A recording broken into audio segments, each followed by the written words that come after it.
What a difference 24 hours has made. That's a live look outside right now. A lot different from yesterday in that you can see the skyline. An air quality alert is still in effect right now for most of us. But if you've been outside, you know, geez, it's a lot better when it looked like that. That you could smell and feel in every part of your face. Now, it just feels nice. But just because we can't see or smell it at present, it doesn't mean that smoke from all those Canadian wildfires isn't still all around us, and its impact is felt by everybody and everything, including our wildlife. Jennifer Hoff spoke to an expert studying the effects wildfire smoke has on animals. Here's what she found.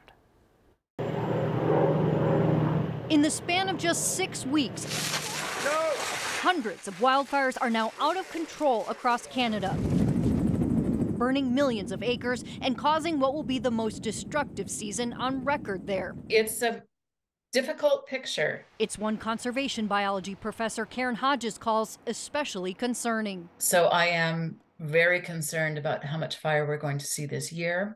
And I'm very concerned about how much habitat we're losing for species at risk. Hodges teaches at a British Columbia university. Her students studying species impacted by wildfire, especially owls, lynx, and snowshoe hares. A number of species require bigger trees, older trees. And when we have these mega fires that destroy thousands of acres at a time, that habitat is lost for those species for years to decades. That province could lose up to 50% of its forest due to these repeated fires and drought, where 1,900 species are already at risk for extinction, including plants, fish, and birds. A wildfire in just the wrong spot could be devastating. What is the biggest impact on animals when there is a wildfire? So during the wildfire itself, it's death and displacement.